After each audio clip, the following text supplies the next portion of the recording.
Hello everyone, Shahwa Chaudhary welcomes you all. आज हम central food safety officer CFSO का question paper जो CBT 1 में हुआ था इन द ईयर 2022, सो हम उसको सॉल्व करेंगे और उसकी डिटेल एनालिसिस करेंगे। सो बेसिकली FSI का सेंट्रल फूड सेफ्टी ऑफिसर का पैटर्न ये था कि पहले CBT 1 हुआ था, उसके बाद सिलेक्टेड कैंडिडेट्स का CBT 2 हुआ था, तो ये CBT 1 का पेपर है। So, a slight introduction. I am Shahwa Chaudhary, done my BTech in food technology, and these are all my education qualifications and my achievements. So, let's move forward. Basically, इसमें ये था कि paper का जो pattern था वो इसको 3 parts में बांट रखा था। Part A, part B and part C. Part A में आपको 40 क्वेश्चन थे जो जनरल एप्टीट्यूड, रीजनिंग, इंग्लिश और कंप्यूटर से रिलेटेड थे। पार्ट बी को आप 2 पार्ट्स में बांट रखा था। पहला जो सेक्शन था वो इंडियन इंटरनेशनल फूड लॉज है, जैसे आप देख सकते हैं यहाँ पर। इसके 20 क्वेश्चन थे और 20 क्वेश्चन FSSI के थे, तो 40 क्वेश्चन ये थे। देन जो थर्ड पार्ट था वो प्योर फूड टेक्नोलॉजी था, डोमेन सेक्शन जिसे कहते हैं, उसमें 40 क्वेश्चन थे। सो बेसिकली आज हम कंप्लीट पेपर सॉल्व करेंगे पार्ट 2 एंड पार्ट 3 का, बिकॉज पार्ट 1 में जनरल रीजनिंग ये सब डोमेन फूड में नहीं आते हैं, ये अलग डोमेन होता है। तो आज हम 80 क्वेश्चन सॉल्व करेंगे CFSO के, जो पूछे गए थे और आने वाले कुछ एग्जाम में पूछे जा सकते हैं, किसी भी एग्जाम में बहुत इंपॉर्टेंट क्वेश्चन रहेंगे। So let's start. ये section Indian international food laws का था, 20 क्वेश्चन पूछे गए थे इससे। So I will give you detail analysis. मैं आपको डिटेल एनालिसिस बताऊंगा, क्वेश्चन कहाँ से आया था, क्वेश्चन को कैसे प्रिपेयर करना है, फ्यूचर एग्जाम्स के लिए कैसे प्रिपेयर करना है, ये क्वेश्चन कितना इंपॉर्टेंट है और उसके सोर्सेज क्या क्या। So let's start. Who represents India in International Organization for Standardization (ISO)? The correct answer is Bureau of Indian Standard (BIS). Basically ये आपको BIS की वेबसाइट से मिल जाएगा। BIS और ISO फूड सेफ्टी ऑफिसर के एग्जाम के लिए बहुत इंपॉर्टेंट टॉपिक्स हैं, so you have to read them. When did food safety and standards regulation came into force? The correct answer is 5th August 2011. Basically FSSA act 2006 में आ गया था, 23 अगस्त 2006 में FSSA act आया था। FSSI जो काम करना शुरू करा था वो 2011, 5th अगस्त 2011 से काम करना शुरू करा था। FSSI का एस्टेब्लिशमेंट आपका 2008 में हुआ था। तो ये 3 बहुत इंपॉर्टेंट ईयर्स हैं। 2006 में FSSA एक्ट आया था, 2008 में FSSI का एस्टेब्लिशमेंट हुआ था FSSA एक्ट के थ्रू, और 2011 में FSSI इनैक्ट हुआ था। FSSI फुल्ली फंक्शनल हुआ था 2011 में। तो इसमें FSSI के रेगुलेशन भी 2011 को ही आया था, 5th अगस्त 2011। In which year European Union EU joined the Codex Alimentarius Commission? The correct answer is 2003। Basically Codex Alimentarius Commission भी एक बहुत इंपॉर्टेंट टॉपिक है जो आपको पढ़ना पड़ेगा। एंड कोडेक्स एलिमेंटरीज की अपनी एक वेबसाइट है, उससे आप देख सकते हैं। एंड कोडेक्स एलिमेंटरीज का बेसिकली जो जन्म हुआ था वो 1963 में हुआ था। इंडिया जो इसका मेंबर बना था 1964 में बना था। तो I have also told you other question जो इससे बन सकते हैं, बहुत इंपॉर्टेंट है, कोडेक्स आपको पढ़ना जरूरी है। Which department of the Food and Agriculture Organization FAO provide support to the entire FAO organisation? The correct answer is corporate service, human resource and finance department. Basically FAO भी बहुत important है pertaining to food safety officer examination. FAO और WHO ने मिलकर codex बनाया था। What does USDA stand for? The correct answer United State department of agriculture. The main headquarters of FSSI is located in New Delhi. तो FSSI मैंने आपको बता दिया, FSSI की इन्फॉर्मेशन मैंने आपको दी थी। FSSI 2008 में 2008 में ये एस्टैब्लिश हुआ था 2006 के एक्ट के थ्रू, और FSSI जो फुल्ली फंक्शनल हुआ था वो 2011 में हुआ था, और इसका हेडक्वार्टर दिल्ली में। Which international food standard body jointly established Codex Alimentarius Commission? तो बेसिकली 2 ने कोडेक्स को बनाया था, FAO एंड WHO, यानी कि Food and Agriculture Organization and World Health Organization jointly established Codex Alimentarius Commission. GDP stands for gross domestic product. Next question, under which products order specification of vanaspati margarine and shortenings are laid down? The correct answer is vegetable oil products control order 1947. Basically PFA जब FSSI act आया था तो उसने PFA यानी prevention of food adulteration act को और बाकी 7 orders को उसने रिपेल किया था, और ये वो ऑर्डर्स हैं जो रिपेल हो गए थे, और ये स्पेसिफिकेशंस देते थे आपको वनस्पति मार्जिनिंग शॉर्टनिंग्स के लिए, जो specification vegetable oil products and control order में दिए गए थे। In which year did government of India establish ministry of food and processing industries? Basically this question had discrepancy, तो इसको निगलेक्ट, इसको हटा दिया था क्वेश्चन FSSI ने। बट जो इसका करेक्ट आंसर है वो 1988 है। 1988 is the correct answer. Basically option में कोई ऑप्शन नहीं था तो उसको डिलीट कर दिया था। What is the purpose of ISO 14031 the correct answer environmental performance evaluation. Basically जो ISO 14000 की सीरीज है वो कंप्लीट एनवायरमेंट पे डिपेंड करती है, और ISO की कुछ सीरीज बहुत इंपॉर्टेंट है, जैसे 17025 की सीरीज जो है 17025 वो लैब से रिलेटेड है। इसी तरह ISO 9000 क्वालिटी से रिलेटेड है, ISO 22000 वो फूड की क्वालिटी से रिलेटेड है, तो बेसिक फूड सेफ्टी से रिलेटेड है। तो बेसिकली आपको ये ISO की कुछ सीरीज जो बहुत इंपॉर्टेंट है वो आपको देखनी पड़ेगी, बहुत ज्यादा इंपॉर्टेंट है फूड सेफ्टी ऑफिसर एग्जामिनेशन के लिए, और ये आपको ISO की वेबसाइट पे और गूगल में मिल जाएगा। Critical control point, CCP helps to control the correct answer hazard risk. Basically CCP जो है HACCP के अंडर में आता है, और HACCP is a very important topic. Basically IGNOU की वेबसाइट शकुंतला में और बाकी में जो मैंने आपको सोर्सेज बता रखे हैं उनमें ये क्वेश्चन मिल जाएगा। बेसिकली मैंने जो सोर्सेज थे, स्ट्रेटेजी थी, वो एक वीडियो में अपलोड कर दी है। बेसिकली आप उसको मैं लिंक डिस्क्रिप्शन में दे दूंगा, आप उसको वहां से चेक कर सकते हैं। What does TACCP stand for? The correct answer is threat assessment and critical control point. What does FDCA stand for? The correct answer is Food, Drug and Cosmetic Act. Cumin seeds are commonly adulterated with. The correct answer is stocky and woody material. Basically जो question था ये शकुंतला मने से उठाया गया, जो इसका चैप्टर है फूड एडिटिव्स, एंड ये जो सोर्स है इसका ये शकुंतला मने। Baking powder is adulterated with. The correct answer is citric acid. What is the full form of PFA? The correct answer prevention of food adulteration. PFA basically 1954 में आया था। PFA को ही रिपेल किया था FSSAI एक्ट 2006 ने। A system which identifies, evaluates and controls hazards that are significant for food safety is the correct answer is hazard analysis critical control point. Now very important, HACCP, hazard analysis critical control point. ये जो topic है ये बहुत ज्यादा important है, और ये आपको इग्नू की वेबसाइट में मिल जाएगा। जो मैंने सोर्सेज बता रखे हैं शकुंतला मने मिल जाएगा, तो आपको वहां से इसको बहुत अच्छे से कंप्लीट करना है। System which identifies, evaluates and controls hazards that are significant for food safety is the correct answer is hazard analysis critical control point. What is the purpose of ISO 9000:2000?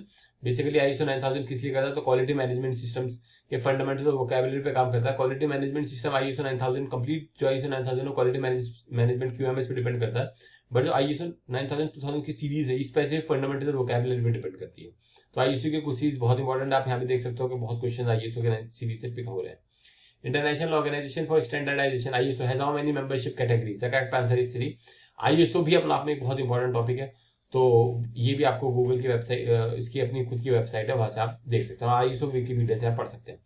फिर जो अगला पार्ट 2 का जो अगला segment था FSSAI के बारे में, FSSAI की जनरल अंडरस्टैंडिंग, मैं आपको बताऊंगा इसके सोर्सेज कहां से पिक हुए। What is the full form of CHA? The correct answer is custom house agent. Basically सारे ही क्वेश्चन इसमें FSSAI की वेबसाइट पिक हुए। 20 के 20 क्वेश्चन FSSAI की वेबसाइट से पिक हुए थे, और बहुत डीप क्वेश्चन पिक हुए थे। तो FSSAI की वेबसाइट, उनके रेगुलेशन, उनके एक्ट, बेसिकली FSSAI में आपको उनकी वेबसाइट के बारे में पढ़ना, उनके एक्ट के बारे में पढ़ना। FSSAI एक्ट में FSSAI के जो रेगुलेशंस है, FSSAI के जो रेगुलेशंस है वो आपको कंप्लीट करने हैं, और FSSAI के जो इनिशिएटिव्स हैं वो बहुत इंपॉर्टेंट हो जाते हैं। Next question, which section of the food safety and standard regulation 2011 notifies the food safety and standard for infant nutrition? The correct answer is 2.1.9। The training curriculum for FSO is how many days long? The correct answer is 40। तो 40 days की होती है FSO की training, और ये भी FSSAI की website पे अवेलेबल है, और स्टैंडर्ड बुक्स में भी ये अवेलेबल है। मैंने जो एक वीडियो बनाई है रिगार्डिंग फूड सेफ्टी, FSO की पावर्स और इन सब के बारे में, उसमें भी मैंने इसको डिटेलिंग में समझाया। Which is not a part of serve safe initiative? The correct answer is food service manager. ये इसका पार्ट नहीं है। Hygiene plus certification, food safety supervisor, food safety display boards, these are all a safe serve initiative. Safe serve initiative basically FSSAI की website आपको बहुत अच्छे से मिल जाएगा। ये सारे ही क्वेश्चन FSSAI की वेबसाइट से पुट हुए हैं। आई अगेन रिपीट, FSSAI की इनिशिएटिव्स, FSSAI के रेगुलेशन, FSSAI के एक्ट एंड FSSAI के बारे में, ये 4 चीजें आपको बहुत बहुत डीपली आनी चाहिए। At least dash of establishment in clean street food hub should sell regional cuisine. तो करेक्ट आंसर 80% की जो एस्टैब्लिशमेंट है वो रीजनल कुजीन सेल करने चाहिए, तब वो क्लीन स्ट्रीट फूड हब में आएंगे। Clean street food hub basically एक इनिशिएटिव FSSAI का जो बहुत ज्यादा इंपॉर्टेंट इनिशिएटिव था इनका, और इसका सबसे इंपॉर्टेंट क्वेश्चन है कि पहला क्लीन स्ट्रीट फूड हब कौन सा है? तो वो अहमदाबाद में था, Kankaria lake. Who is responsible for conducting a survey of the state food manufacturing and processing facilities? The correct answer is commissioner of food safety of state. तो commissioner of food safety of the state की जो responsibility है वो सर्वे को conduct करा पूरे state में।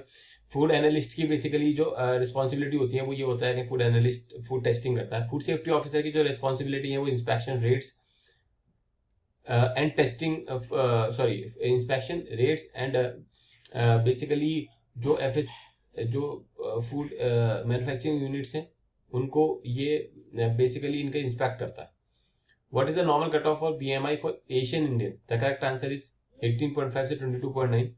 This question was also from FSSAI के regulations. Which of the following, what is the full form of NOTS? NOTS होता है basically naturally occurring toxic substances. NOTS भी एक important topic है and this can be easily found in Shakuntala Mane. Which is not a cluster initiative of FSSAI? The correct answer is BHOG is not a cluster initiative of FSSAI. Foundation phase of induction training for newly recruited officers contains how many units? It contains 6 units. Who keeps the track of all inspection conducted by the food safety officers and measures they take?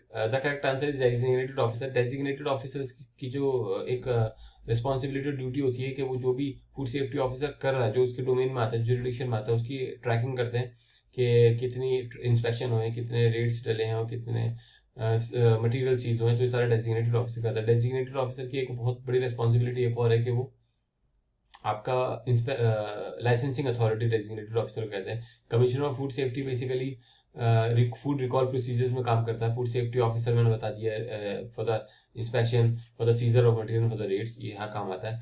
Educating officer basically इसमें law abiding होता है. Law जो भी सजाएं होती हैं, law जो enforce होता है, ये एजुकेटिंग ऑफिसर करता है. What is the full form of GSFA? The correct answer is General Standard for Food Additives.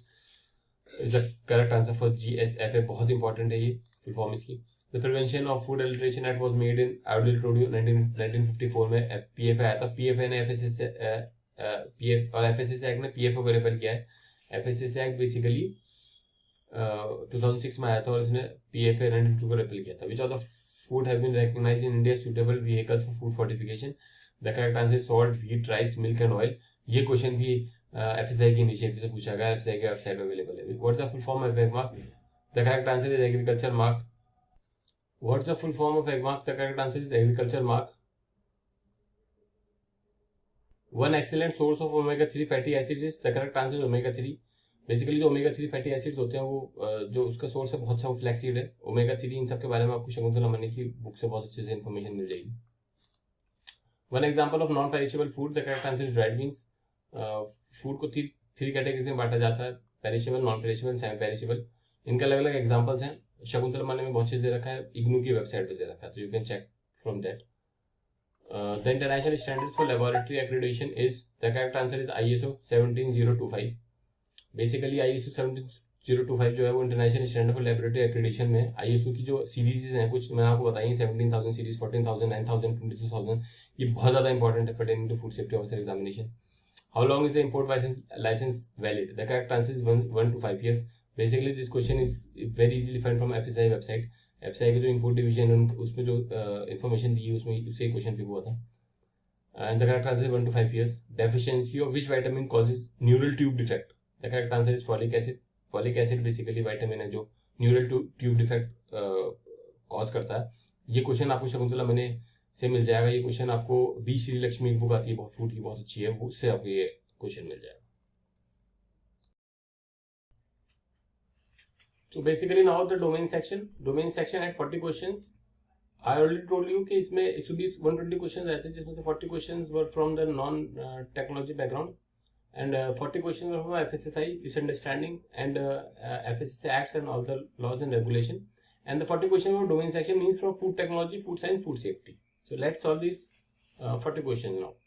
The daily dietary nutrient intake level that is sufficient to meet the nutrient requirements of nearly all healthy individuals is called, the correct answer is recommended dietary allowance. RDA वो होता है जो minimum sufficient quantity में जो nutrients हमें चाहिए body के लिए, that is known as recommended dietary allowance, and its abbreviated form is RDA. Which of the following statements is incorrect with regard to soaking dehusked pulses in water and discarding it before cooking? The correct answer is water soluble vitamin content increases. The date after which a food product is not advisable to be marketed as its quality may have been diminished but may still be safe to consume is it's called best before date. Basically दो date होती हैं जो बहुत इंपॉर्टेंट होती है, best before date and use by date. Best before date मतलब वो डेट होती है जब फूड जो प्रोडक्ट है वो एडवाइजेबल है, आप उसको आफ्टर डेट कंज्यूम कर सकते हो, वो अनसेफ नहीं है बट उसकी क्वालिटी डिमिनिश हो जाएगी। बट अगर कहीं आपने यूज बाय डेट लिखी देखी, use by date basically perishable foods पे होती है जिनकी शेल्फ लाइफ 7 days की होती है। ब्रेड के पैकेट्स पे यूज बाय डेट लिखी होती है, उसके बाद you can not consume them because use by date जो होती है वो कहीं ना कहीं एक्सपायरी डेट डिनोट करती है। तो आपको यूज बाय डेट जो प्रोडक्ट है वो आपको कंज्यूम नहीं करने। बेस्ट बिफोर डेट वाले प्रोडक्ट आप बाद में आफ्टर डेट जो बेस्ट बिफोर जो डेट लिखी उसके बाद भी आप उसको कंज्यूम कर सकते हो, बिकॉज उसकी क्वालिटी है वो डिमिनिश हो गई है, सेफ वो है। But use by date is the date जो आप उसके बाद उसको यूज नहीं कर सकते हो, that has the product has expired.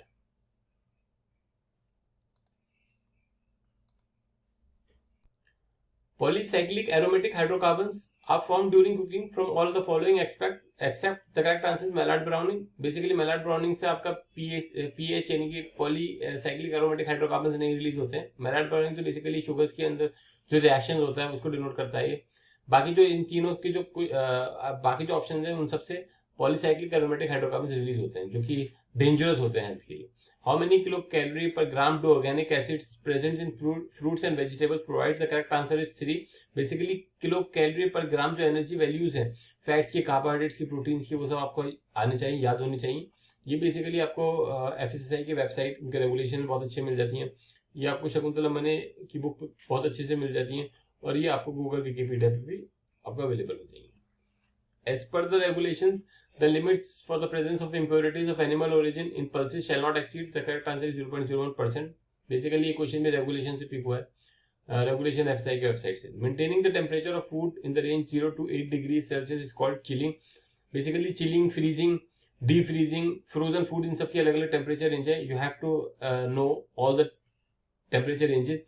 Basically जो 0 से 8 होता है वो चिलिंग टेम्परेचर कहते हैं और 4 to 7 जो होता है वो रेफ्रिजरेटेड टेम्परेचर कहते हैं। जो हाउस होल्ड रेफ्रिजरेटेड टेम्परेचर काम करते हैं 4 to 7 पे करते हैं। Which nutrient helps in preventing microcytic anemia? The correct answer is iron. This question is directly picked up from the Shakuntala Mane. Micronutrients are better absorbed and more bioavailable form. The correct answer is natural foods recommended in my food plate for the day.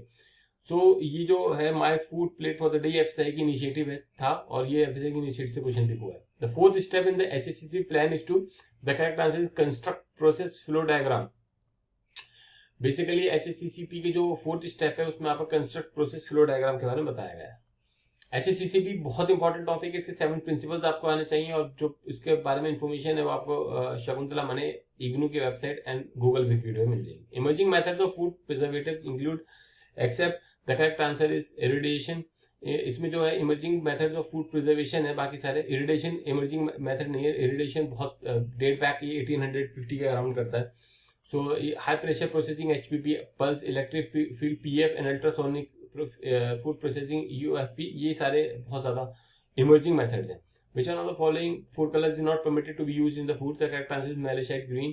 Basically ये band है, बाकी सारे आप use कर सकते हो but ये नहीं कर सकते हो। There are few which are banned, आप FSSAI के रेगुलेशन से उन्हें पिक कर सकते हो और भी गूगल की विकिपीडिया की वेबसाइट से पिक कर सकते हो। 7 to 8 बैंड कलर्स हैं जो बहुत इंपॉर्टेंट है, आपको वो टिप्स पाने चाहिए।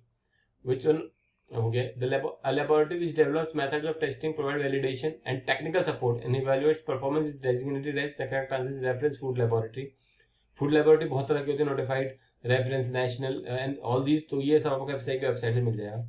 विच of the following statement is incorrect with respect to number 5 mentioned in the recycle logo at the bottom of plastic container? The correct answer is how many times the container can be reused. Which of the following statement is incorrect with respect to microbial enzymes? The correct answer is they are less stable compared to plant and animal enzymes. The health claim which is not permitted on a nutraceutical packaging is prevention and cure of disease. Nutraceutical package की regulations FSSAI ने बनाए हैं, उसमें ये है कि आप उसको health claim, prevention and cure of disease आप क्लेम नहीं कर सकते हो न्यूट्रिस्यूटिकल पैकेजिंग में। ये रेगुलेशन से क्वेश्चन पिक हुआ है। As per the regulation the use of permitted synthetic food colours in canned cherries is, the correct answer is permitted but should not exceed 200 pp, यानी कि परमिटेड सिंथेटिक कलर्स अलाउड है canned cherries में but उसकी जो limit है वो 200 pp से exceed नहीं करनी चाहिए। Total polar compound are formed when, the correct answer is oil is reheated often above 180 degree Celsius while frying. TPC यानी कि टोटल पोलर कंपाउंड वो कंपाउंड होते हैं जो कैंसर कॉजिंग होते हैं और ये ऑयल्स में जब हम उनको बार बार रीहीट करते हैं जब ये बॉर्न होते हैं। एंड बेसिकली TPC की अलग अलग वैल्यूज FSSAI ने रेगुलेशन दे रखी है। जो दो बहुत इंपॉर्टेंट वैल्यूज हैं वो 25, एंड 25 जो टीपीसी वैल्यू है उनकी होगी जो ऑयल रीयूज हुआ है कुकिंग के लिए। 25 से टीपीसी उसकी हाई नहीं हो सकती है और 15 टीपीसी से ज्यादा हाई नहीं हो सकता अगर ऑयल फ्रेश है। A method of quantitative chemical analysis used to determine the mass or concentration of a substance by measuring a change in its mass is called gravimetric analysis. The number of double bond present in the carbon chain of alpha linolenic acid ALA is the characteristic C. Basically, पूफा और मूफा से ये question pick हुआ है और पूफा और मूफा के question में आपको बेसिकली ये शकुंतला मने इग्नू की वेबसाइट से आपको बहुत अच्छे से मिल जाएगा। तो उसमें कितने डबल बॉन्ड यूज हुए हैं, उसमें इसमें 3 यूज हुए। To preserve the green colour while cooking green leafy vegetable, it is advisable to cook them. The correct answer is uncovered for few minutes to allow volatile acids to escape. The technological function of calcium propionate in a bread is an, the correct answer is preservative. Basically preservative का काम करता है calcium propionate. Which one of the following is not a complex carbohydrate? The correct answer is lignin. Complex carbohydrate basically इसमें lignin नहीं होता, बाकी सारे complex carbohydrates हैं. The test to perform presence of CCM oil in vanaspati in sufficient quantity as per the regulation is, the correct answer is Boudin test. The plant enzymes bromelain, phycin, papain are, the correct answer is proteases. The microbial enzyme fungal lactases are used in the dairy industry while manufacturing milk products to lower the sugar content. The correct answer is to lower the sugar content. Trans fats are present in, the correct answer is margarine. The vitamin which can combine with trans fat are present in, the correct answer is margarine. The vitamin which can combine with the free oxygen radicals and protect the integrity of cell membrane, the correct answer is vitamin E. Basically vitamins question, vitamin chapter can be easily prepared from the book Shakuntala Mane. उसमें बहुत अच्छे से उन्होंने दे रखा है, तो आप उस पे रेफर कर सकते हैं विटामिन चैप्टर्स के लिए। The cholesterol content of food given in the Indian food composition table is determined by, the correct answer is gas liquid chromatography. Chromatography जो टॉपिक है वो आप इग्नू की वेबसाइट से बहुत अच्छे से कंप्लीट कर सकते हैं। I will give the link in the description and I will be making a detail analysis of the book list and strategy and the sources that is used to pick the question. तो आप next video में उसको देख सकते हैं। Which of the following is not a physical method of food preservation? The correct answer is fermentation. Fermentation is not a physical method of preservation. Basically इसमें chemical और biological reactions होते हैं. Freezing, sterilisation and pasteurisation are the physical method of food preservation. Which grain can a gluten intolerant person safely consume? The correct answer is buckwheat. Buckwheat is something that is gluten intolerant person can safely consume. Time temperature indicators, biosensors, ripeness indicators and radio frequency identification are some quality indicators which can be used in. The correct answer is intelligent packaging. The alcohol content of wine during fermentation and ripeness of the fruits before harvesting is assessed by using a, the correct answer is refractometer. The action to remove food from the market at any stage of food chain including that process by consumer is called, the correct answer is food recall. Basically food recall की जो power होती है वो commissioners के पास होती है, commissioner of the state and CEO of the FSSAI. How much vitamin A should be fortified? Vitamin A should fortified milk contain. The correct answer is 270 microgram RE to 480 microgram RE per liter. RE is retinol equivalent. A condition in which certain food triggers an abnormal immune response is called, the correct answer is food allergy. Removal of inedible parts or defective parts of food and cutting to a size appropriate for further processing, the correct answer is trimming. A burnt or caramel flavor in milk is caused by, the correct answer is Streptococcus lactis multigenesis. Oligosaccharides which encourage the growth of beneficial microorganisms in the gut are called, the correct answer is prebiotics. Basically prebiotics or probiotics are very two important topics pertaining to food safety officer examination, and both these topics can be easily covered from the IGNOU website, from B. Sri Lakshmi book or from Shakuntala Mane. Which of the following is incorrect regarding hand washing facilities required under GMP, good manufacturing practice? The correct answer is non-perfumed soap baths should be used for hand washing. Basically this is not a correct GMP practices. All the other are correct GMP practices. So thank you all. I have completed the CFSO CBT1 question paper pertaining to food technology, food science and food safety. 80 questions I completed in this video. I hope you are liking my content. If you are liking my content, then you can subscribe to my channel. I also have a Telegram channel in which there are 2500 members. आप वहाँ पे join कर सकते हो. I will give the link in the description. So thank you all. Thank you everyone. Jai Hind.